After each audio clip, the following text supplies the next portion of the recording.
faço parte do laboratório de engenharia de software aplicada do IFMT e atuo como pesquisador no projeto Automação de Fluxos e Processos na FAPEMAT. O objetivo desse vídeo aqui é falar sobre a versão 0.1, a versão base do sistema que está sendo desenvolvido nesse projeto, né? Falar um pouco sobre as tecnologias que estão sendo usadas, falar sobre como que esse projeto está sendo organizado e também fazer uma breve execução para que a gente possa ver ali já alguns recursos que estão disponíveis, tá? Bom, a gente então pode partir para essa figura aqui. Ela exibe aqui ela mostra uma visão geral aqui das tecnologias que já estão sendo usadas nessa versão 0.1, né?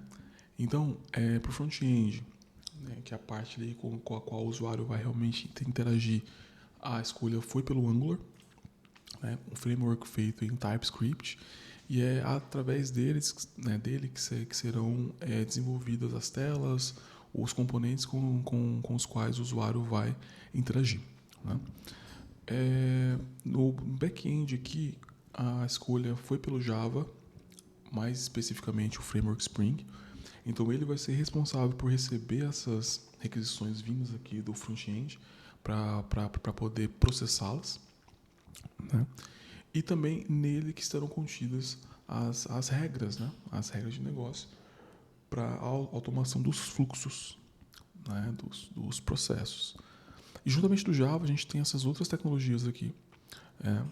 A gente tem o Selenium, o Node e o Selenium Hub, que são ali quem realmente vai possibilitar essa simulação, né, de ação, né, do usuário, né, de ações humanas, né, clique de botão, preenchimento de formulário, navegação nos sistemas.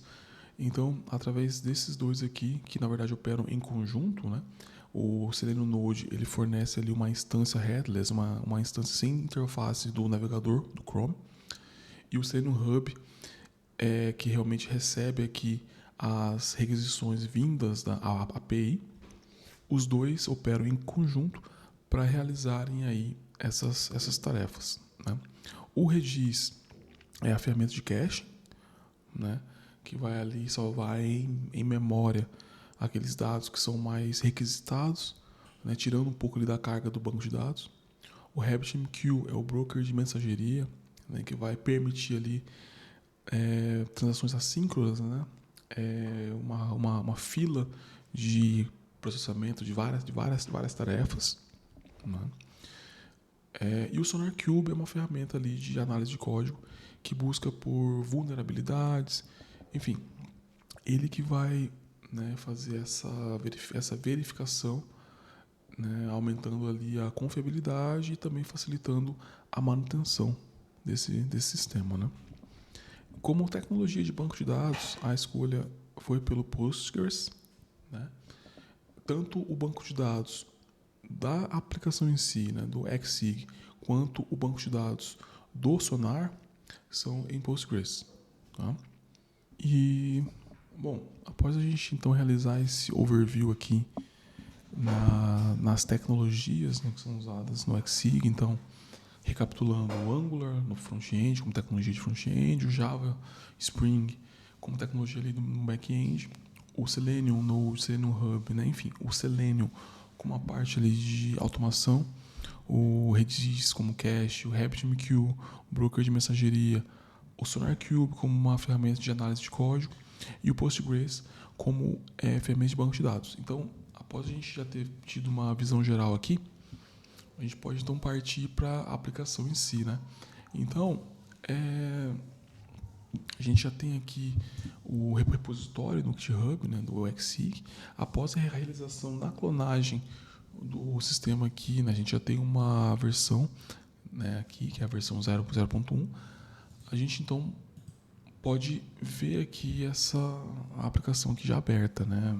No caso aqui no editor, né, para a gente poder ter uma visão geral dela aqui, de como ela está organizada. Existe esse arquivo README aqui na raiz do projeto, que ele mostra como que as pastas estão, para que elas servem, mas fazendo uma rápida passagem aqui, basicamente existem essas 4 pastas, né, Cada uma delas possui uma função específica. A pasta application, tá? Ela salva ali tudo que for relacionado à camada de aplicação em si, né? Então, aqui em adapter estão as classes que fazem a comunicação externa, né? Seja um controller REST, um SOAP, poderia ser um GraphQL, poderia ser uma classe que recebe ali alguma mensagem, enfim, tudo que for em termos de comunicação com o Xig, né, fica aqui em adapter, né? Exception armazena as classes que tratam as exceções que podem ocorrer, né? Tudo que for de exceção que possa ocorrer nessa camada aqui fica na pasta exception. Filter salva aqui os interceptors, né? Que são basicamente componentes que vão acionar ali algum tipo de tratamento em alguma requisição, né? Sei lá, caso chegue alguma requisição aqui em algum desses controllers aqui, né? Em algum desses adapters, né? Por exemplo, algum desses interceptors aqui pode atuar, né? E podem adicionar desde login, como verificação de dado, autenticação, enfim, tudo que for interceptor fica aqui na pasta filter, tá? I/O contém aqui as classes que modelam como que os dados entram e saem do Xig, né? Request Response, né? O formato que os dados são recebidos e o formato como eles são enviados posteriormente, tá? Então fica aqui em I/O. Partindo aqui agora para a pasta domain, aqui estão as classes, os artefatos relacionados com o domínio. Então em entity estão as entidades de domínio, né? Então aqui a gente já tem a base entity, a full e a user, que são entidades aqui de exemplo, né? Mas trazendo aqui para o contexto do Xig, a gente poderia pensar em entidades como edital, bolsista, tá? E em serviço ficam as classes que contêm ali as regras de negócio, os artefatos que contêm as regras de negócio, né? Como que um processo deve ser realizado, como que essa automação deve ser realizada, enfim, todas as regras ficam aqui em service, né? Partindo aqui agora para infrastructure, aqui estão os artefatos que lidam ali com a parte realmente de infraestrutura, né? Então aqui vai ficar a configuração de cache, de log, de questão de banco de dados, autenticação, né? Tudo fica aqui em infrastructure, tá? E a útil é uma pasta que ela salva ali as classes utilitárias, né? Então pode ser conversão de data e hora, mapeamento de dado para algum outro formato, né? Sei lá, conversão de tipo, né? Trazendo mais uma vez aqui pro contexto do Xig, talvez ali a conversão de um arquivo específico para um arquivo Word, para um arquivo PDF, né? Então fica aqui em útil, né? São essas classes utilitárias, tá? Então, além desses componentes aqui que a gente possui na pasta, a gente tem esses outros aqui, ó, tem outros arquivos aqui também úteis para a aplicação. A gente pode falar primeiro desses dois, do Dockerfile e do Docker Compose. Então, eles já permitem que a aplicação, nessa versão aqui, ela rode containerizada, né, em ambiente Docker, né? Então, esse Dockerfile aqui, né, ele já permite isso. E aqui no Docker Compose, a gente pode, então, já colocar aqui, além do Xig, claro, né, quais outros serviços, né, são essenciais para que ele realmente funcione. Então, aqui a gente já tem o banco, tem aqui o Redis, enfim, quais são esses serviços que vão rodar em ambiente Docker, tá? Eles ficam aqui, Docker Compose, e também aqui o Dockerfile que gera, né, esse artefato aqui que vai ser executado posteriormente aqui. E além disso, a gente tem o start e o stop, que são dois shell scripts, né, que automatizam então essa execução, né? Então aqui no start ele sobe essas aplicações, né, lá em ambiente Docker, né, e aqui é possível escolher também qual perfil, né. Às vezes o usuário ele deseja apenas executar o banco de dados. Em algum determinado momento ele quer subir o banco de dados e o cache e o sonar, enfim. Em um outro momento ele quer executar tudo, né, para realizar algum teste, né, ponta a ponta, enfim. Existe também essa possibilidade. Tá? E o stop, ele simplesmente ele para, né? Ele para essa execução que foi iniciada. Tá? Bom, então agora eu vou mostrar aqui uma execução, tá, desse projeto através do Shell Script. Para isso, eu posso abrir aqui o terminal, eu vou navegar aqui até a pasta do projeto, xig, né? Eu vou listar aqui os documentos, os arquivos, tá? Eu quero executar esse script start. Então aqui eu vou executar, ó, ele vai fornecer para a gente essa pergunta, né, essa opção de escolha do perfil. Eu quero o último, o completo, 4. Vou executar. Aqui ele vai então construir o projeto, né? Ele vai construir aqui. A ferramenta de construção que a gente usa é o Maven, né? Já vem aqui configurado. Beleza. Após configurar, após subir aqui o projeto, ele sobe também esses outros componentes, né?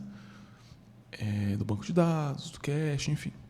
Eu vou pegar aqui alguns para a gente poder visualizar alguns recursos que já estão disponíveis, né? Esse aqui, por exemplo, tá certo, acho que deve estar subindo ainda.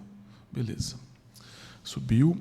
Então aqui já é o Swagger que já está configurado, é a documentação da API, né? Então aqui ele fala o que cada endpoint faz, né? Para que serve, né? Qual dado que envia, o que retorna, já está aqui, tá? À medida que novos endpoints forem sendo adicionados na API, né, a gente vai acabar documentando aqui também. Tá? Um outro que já vem configurado é esse Spring Boot Admin, né, que é uma ferramenta que permite visualizar algumas métricas da aplicação, né? Memória, questão do banco de dados, qual banco de dados que está sendo usado, o cache, aqui o espaço de disco, os processos. Aí aqui a gente tem uma série de itens também, a parte de log, né? A parte de cache, caso tenha algum que tenha sido configurado aqui. Dependências, aqui a gente tem algumas métricas que a gente pode adicionar, variáveis de ambiente, né, tarefas agendadas, enfim.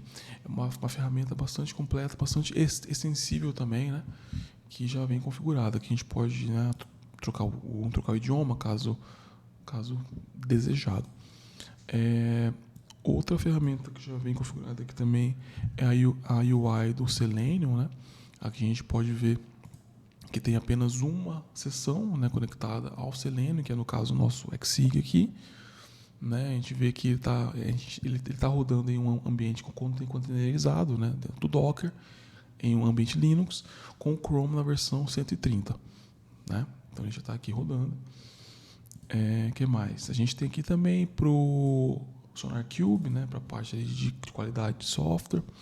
Tem aqui já também para o PG Admin, para a gente poder fazer o gerenciamento do banco, né, ver as tabelas, os dados, enfim. Então isso tudo aqui já vem configurado, tá?